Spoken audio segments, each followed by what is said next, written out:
né? Eu quero que a pessoa enriqueça no sentido de mudar de vida. Não tô falando de milhões, né? Eu bato muito nessa tecla, Rafinha. Não é milhão. É deixar de ser um pobre cagado. Entende? É porque tem duas coisas. Tem o pobre e tem o pobre cagado. O pobre cagado é o cara que tá todo ferrado, que trabalha 24 horas pensando nos boletos. Então ainda tem muito uma questão de mentalidade. Se você não deixar de ser burro, mano, você vai se ferrar a vida inteira. Falo pro pobre. Esquece 1 milhão, pensa em 300 mil. E quando você pensar em 300 mil, entenda que você não vai ter que botar lá 300 mil. Você vai ter que botar bem menos que isso e os juros compostos vão fazer o dinheiro que você pôs aumentar e virar 300 mil. Sim. O dinheiro, ele traz muita paz, traz mais qualidade de vida, traz mais saúde emocional, né? Não é simplesmente o dinheiro pelo dinheiro, é que você viver sem dinheiro, você fica agoniado, angustiado, não é uma vida leve, né? Eu costumo falar pra galera, né? Junta uma graninha, não tô falando de 1 milhão, 10 milhões. Você já experimentou ter 10 mil no banco? Isso é um prazer que poucos brasileiros têm e que não tá tão difícil quanto essas promessas absurdas aí de milhões e tal, né? E quando você tem uma grana assim, você consegue ficar melhor, você consegue curtir mais a vida de verdade, teu casamento que fica melhor, teus relacionamentos ficam melhor, tudo fica melhor, porque quando você tá todo lascado financeiramente, a tua mente vive em função daquilo. Então eu falo muito da galera, né, que gosta de ostentação. O cara que tá lá na balada curtindo, na verdade ele tá lá, mas por dentro ele tá no cagaço. Porque ele não sabe nem se ele vai conseguir pagar aquilo, né? Então, ter o dinheiro não é simplesmente pelo ter o dinheiro. Tem uma questão emocional que vai fazer você desfrutar melhor a vida com isso, né? Porque a preocupação do Brasil é dinheiro. Aí o cara não consegue curtir, o cara não tem tempo com a família.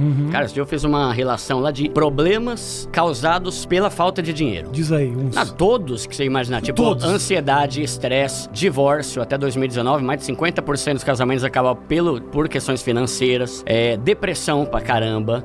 Teve uma pesquisa nos Estados Unidos que falou que quem tem problema financeiro tem 20 vezes mais propensão a se suicidar. Então é muita coisa e às vezes a pessoa não percebe que a vida dela tá ruim por causa dessa raiz que é o problema financeiro. E quando você resolve isso, você para de se preocupar e você curte mais, desfruta mais a vida, né? E eu falo muito, né, Rafinha, que não é a questão de você ter 1 milhão, é questão de ter uma graninha ali, coisa que a maioria nunca teve na vida, né? Eu vi falando, para de gastar com coisas e junta uma grana. Só que a pessoa às vezes ela ignora porque ela não sabe como é prazeroso você ter uma grana. Mesmo que não seja muito, né? Então eu começaria por aí. A pessoa que não tem dinheiro, no fundo ela tá preocupada por não ter dinheiro, né? Então passe a ter. Tem uma frase que eu falo muito que é assim, o pobre, meu canal é pra pobre, né? Sim.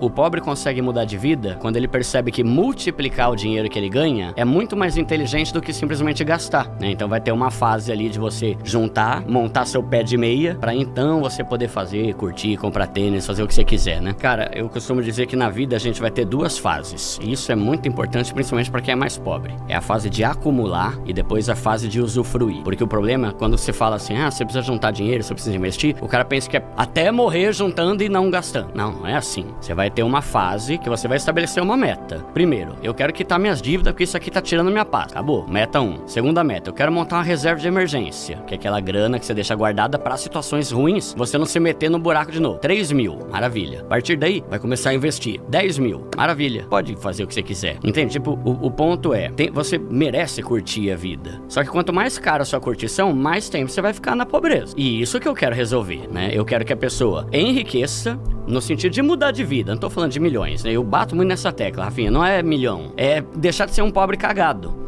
Entende? É porque tem duas coisas. Tem o pobre e tem o pobre cagado. O pobre cagado é o cara que tá todo ferrado, que trabalha 24 horas pensando nos boletos. E tem o pobre, que é a pessoa ali que tem um salário, tem uma qualidade de vida ok, tá começando a investir e tá aos poucos mudando de vida. E isso não é difícil de resolver. Só que com esse tipo de mentalidade, né, de a vida é uma só, eu posso morrer amanhã e tal, normalmente não morre e continua pobre o resto da vida, né? Então, é questão de você estabelecer uma fase de você acumular uma grana para que a partir desse momento que você tiver o seu pé de meia, você conseguir viver e subir teu nível e gastar mais se você quiser. Claro que é direito da pessoa isso, né? Só que é uma fase. E as pessoas querem ir direto pra fase de usufruir sem passar pela fase de acumular. E é um mal necessário. É um mal que vai gerar bem. Eu garanto, mano. Qualquer pessoa, é só ver os comentários lá dos meus vídeos. É 200, só pobre que tem lá, né? Só pobre. Todo mundo falando, Duda, tá maravilhoso. Eu não sabia como é bom ter isso. Ou então, Duda, por que eu não aprendi a investir antes? Isso aqui mudou a minha vida, mudou a minha mentalidade. E a gente que tá construindo um pé de meia e tá começando a curtir com mais prazer e paz e não angustiado como a maioria faz hoje em dia, né?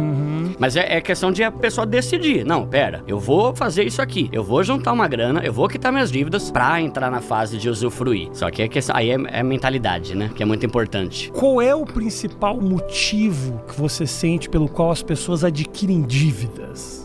Cara, principalmente a impulsividade, a ostentação e o cartão de crédito. Porque eu falo assim, Rafinha, o que é uma dívida? Não é comprar muita coisa. Dívida é parcelar muita coisa. Porque assim, se você ganha 10 mil e você gasta esses 10 mil comprando tudo à vista, você não é um endividado. Você é uma pessoa consumista. Você tá torrando e não tá pensando no teu futuro, mas você não tá endividado. Sim. Agora, a dívida é o resultado de um parcelamento. O que é uma dívida? Tudo aquilo que eu compro e não paguei. Pode ser um copo d'água, pode ser um livro, pode ser um celular, pode ser o que for. Então, se você é uma pessoa que tem dificuldade com autocontrole, gasta muito, ok. Ok não, né? Não é bom. Sim, tem que sim. ter um equilíbrio, né? Mas a partir do momento que você fica parcelando tudo, você começa a se ferrar. E o cartão de crédito, querendo ou não, é o maior culpado nisso. A culpa não é do cartão de crédito. É óbvio que é da pessoa. Mas o cartão de crédito, ele possibilita você ficar comprando coisas mesmo sem ter o dinheiro. E quando você compra coisas sem ter o dinheiro, você tá fazendo dívida, né? Então tem a questão do cartão de crédito, que é o melhor meio de ferrar a vida financeira de uma pessoa. É muito acessível, né? Totalmente. E os bancos amam, né? Por quê? Porque eles ganham muito dinheiro, né? Os juros rotativos no Brasil até 2 anos eram o mais alto do planeta. Porque os juros são tão altos que o banco... Por que o juro é alto? Porque o Brasil tem uma galera caloteira. Coisa que em outros países não é assim. Por isso que os juros do cartão de outros lugares são mais baixos. O Brasil tem juros altíssimos porque se sabe que muitos brasileiros não vão pagar. Então eles botam juros altos pra caramba, pra que os que pagarem juros compensem os que não vão pagar. Que é aqueles aqui, depois de 5 anos eu não vou pagar e fica tudo certo. Fica tudo certo entre aspas, né? A pessoa tá queimada, a pessoa tá com o nome sujo e tal. Então tem essa cultura do brasileiro de dar o calote. Tanto que eu abomino essa frase. Duda, o que você acha de deixar 5 anos passar pra dívida caducar? Primeiro que dívida não caduca. Segundo que mesmo que caducar, você não acha que é uma atitude íntegra isso? Essa é a mesma coisa que eu te emprestar uma grana e falar que se dane ele, mano. Daqui a 5 anos ferrou ele que se lasque. Pô, velho, não faz sentido. Então no Brasil tem muito isso. E como os bancos ganham muito com o quê? Empréstimo. Empréstimo é dinheiro fácil pros bancos, com juros altos, cartão de crédito. E quem os bancos mais gosta de dar cartão é pro pobre. Por quê? Porque o rico não vai fazer cagada. E se o rico não fizer cagada, o banco não ganha juros. Então você vai ver. Hoje em dia, dá pra você parcelar algumas coisas no cartão sem juros. Quem paga direitinho, o banco não ganha nada. Eu comprei a TV ali que custa 5 mil, se o cara pagar 10 de 500, o banco não ganhou nada com isso. Agora o pobre que vai começar a fazer besteira, ou o rico que não tem educação financeira também, né? Ai, comprei muita coisa, esse mês eu vou pagar o mínimo. Aí o banco vai sorrir de alegria, porque é isso que o banco quer. Pessoas pagando o mínimo do cartão, porque aí ele entra com aqueles juros do rotativo que é absurdamente alto. O brasileiro ainda não é um investidor comparado com os Estados Unidos, assim, é muito pouco, porque ainda tem uma cultura muito forte da ostentação aqui. Então, e esse é um dos pontos que eu mais bato, Rafinha. De tudo que mais tem transformado a vida dos meus seguidores, eu não tenho dúvida nenhuma, que é o cartão de crédito, parar de usar ele, até você aprender, e o segundo é parar de comprar coisa pra impressionar os outros. E aí a pessoa não quer investir, ela quer curtir hoje, aí ver clipe de funk, ver aqueles caras com colarzão, carrão, o cara quer ter o carrão e tal, ele quer ter alguns bens que vão fazer ele parecer rico, só que no fundo ele continua sendo pobre. Então a cultura da ostentação e de você provar que você é bom pelo que você tem e não pelo que você é, que ferra o brasileiro. Então se investe muito pouco. Esses dias eu tava vendo uma notícia lá, né? O brasileiro tá tirando dinheiro da poupança. Aí eu falei, que maravilha, porque a poupança é considerado o investimento mais fraco que tem. Só que aí quando eu fui ler o artigo, não é que o brasileiro tá tirando dinheiro da poupança pra botar em algo melhor. Tá tirando da poupança que tá todo lascado e tá precisando de dinheiro. Entendeu? Porque quando eu vi, eu falei, caramba, da hora, o pessoal tá se conscientizando e estudando mais sobre CDB, Tesouro Direto, ações, não. É porque tá ruim, e tem que tá pagar. pior ainda e tem que tirar o que tem na poupança que é ruim, né? Então, ainda não é um povo investidor, tá melhorando e as pessoas estão mudando. Então, o número de pessoas na Bolsa de Valores está aumentando. Só que aí você vê, tigrinho dá mais resultado do que Bolsa de Valor. Tem mais gente investindo em plataforma de sorte, azar, essas coisas, do que na Bolsa. Então, ainda tem muito uma questão de mentalidade, e por isso que no meu canal eu falo mais sobre mudança de mentalidade realidade do que de investimento propriamente dito. Eu falo também de CDB, essas coisas, mas o que eu falo é, se você não deixar de ser burro, mano, você vai se ferrar a vida inteira, né? Então, e aí eu falo com esse linguajar pra dar um choque de realidade mesmo, sabe? Não é tipo, não, eu falo, mas você é burro, cara. Você tá jogando teu dinheiro no lixo, mano, pelo amor de Deus. Aí a pessoa meio que dá um choque de realidade, ela começa a entender que tem formas mais inteligentes de gastar o dinheiro. Tá melhorando o número de investidores, mas ainda não é as mil maravilhas. Se esforce pra ganhar dinheiro com o seu trabalho e a sua inteligência, e não com a sua sorte. E esse é um ponto que é total mentalidade. Você tem que mudar a chave e entender que vai ser um processo. Vou dar um exemplo eu.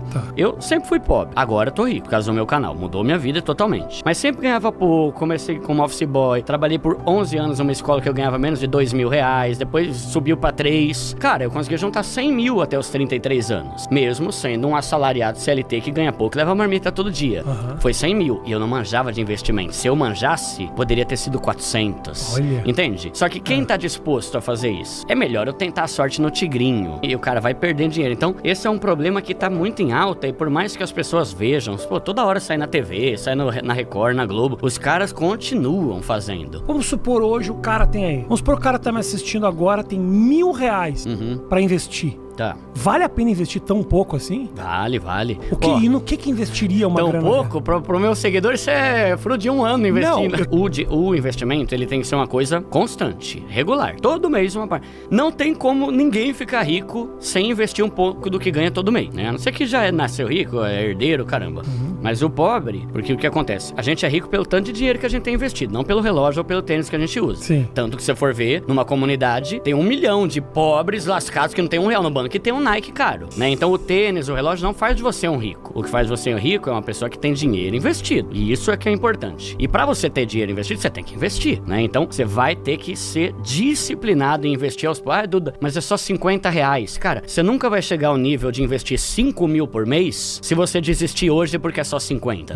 É um processo. E à medida em que você vai investindo, você vai se empolgando, você vai vendo que funciona, você vai começando a sentir aquela paz de ter dinheiro e você começa a se empolgar mais com isso e menos com outras coisas. Eu recebo muito depoimento disso. Tipo falando, Duda, eu só gastava com roupa, com coisa. Quando eu descobri o prazer de investir e de começar a ter dinheiro, perdeu um pouco o encanto. Essa coisa de ter 12 pares de tênis, sabe? Essas coisas. Então, é uma coisa que você vai ter que ser constante, disciplinado, não invista o que sobra, invista uma parte do que você ganha. Se 10% que você pode, é 10%. É 5%, sim. É R$200? É 200. Todo mês pra você ver aquele negócio ir aumentando. E o mais importante é você estudar sobre investimento pra entender como é que funciona isso, pra não acabar achando que tigrinho é um investimento. Que coisas ruins que são oferecidas por aí são investimento, normalmente é pirâmide, plataforma fajuta e tal, né? Então estudar, aí vamos lá. O cara pode ter dinheiro na poupança? Ah, mas poupança é ruim. Melhor que nada. Se não fosse a porcaria da poupança, eu não teria juntado 100 mil. Então foi melhor do que nada. O seu foi na poupança? Tudo na poupança, dos 18 anos até os 33, que foi quando eu casei. Foi demorado, mas eu sempre falo que daqui a 20 anos você se orgulhe das decisões que você tomou hoje, né? O pessoal fala muito, mas se eu investir agora e tiver 100 mil daqui a 10 anos, 100 mil não vai valer a mesma coisa. Tudo bem, ser um pobre cagado vai ser pior do que você ter 100 mil, né? Então é melhor você ter 100 mil, por mais que a inflação corrompa um pouco esse valor, do que você chegar daqui a 100 anos e se arrepender de não ter começado hoje e ter pelo menos 100, 200, 300 mil lá na frente. Sim. Né? Então vai aos poucos, aí com R$1.000 vale a pena a pessoa já investir, vai dar pouco, vai dar tipo ali R$10 por mês mais ou menos, né? Arredondando aqui pra 1% ao mês, né? Só que aí você vai aumentando, vai chegar uma hora, caramba, tá rendendo 100 pau por mês, sem eu ter que fazer nada. Isso é renda passiva, né? A renda ativa é quando a gente faz uma atividade pra ganhar, e renda passiva é quando você faz nada e o dinheiro pinga. Por exemplo, vamos arredondar pra 1% ao mês. O certo é um pouco menos, 0,75, mas vamos lá. Então, se você pegar ali, se você juntar 300 mil, já vai dar, sei lá, mais ou menos 2,5 pau pingando na tua conta. É mais do que, é quase 2 salários mínimos. E eu tô falando de 300 mil, não tô falando de 10 milhões. Sim. E esse é o tipo de coisa que pobre... Já é um aluguelzinho que o cara pode estar pagando. Mano, nossa. Hoje, de cada 3 aposentados no Brasil, 2 ganham um salário mínimo. 2 aposentados de cada 3 ganham 1.400. Se o pobre conseguir juntar 300 mil, é fácil? Não, mas é outros 500 com relação a juntar 5 milhões, 10 milhões. E aí, um outro ponto. Pra você ter 300 mil investido, você não precisa botar 300 mil. Porque investimento é um negócio que faz seu dinheiro crescer. É o que chamam de juros compostos. Quanto mais você investe, mais o teu dinheiro cresce sem você fazer nada. Então hoje, se você souber esperar 10, 15 anos, se você botar uma grana todo mês, daqui a 15 anos você vai ter 300 mil, só que você vai fazer a conta, 500 mais 600, eu só botei 130. Pois é isso o investimento. Você vai botando teu dinheiro e ele vai aumentando sem você ter que fazer nada. Falo pro pobre, esquece 1 milhão, pensa em 300 mil. E quando você pensar em 300 mil, entenda que você não vai ter que botar lá 300 mil. Você vai ter que botar bem menos que isso e os juros compostos vão fazer o dinheiro que você pôs aumentar e virar 300 mil. Sim. Então a gente chegando aí numa média, 120 mil é que o pobre precisa investir pra conseguir ter, né, ao longo desses anos que eu tô falando, né, uma renda passiva maior que a aposentadoria que o INSS vai dar pra todo mundo. Então isso aí é uma forma de pensar no futuro com mais qualidade, entende? Sim. Né? Mas é mais ou menos essa ideia, né? Baixar um pouco a régua, porque senão o pobre desanima e fala, isso não é pra mim, é pra você.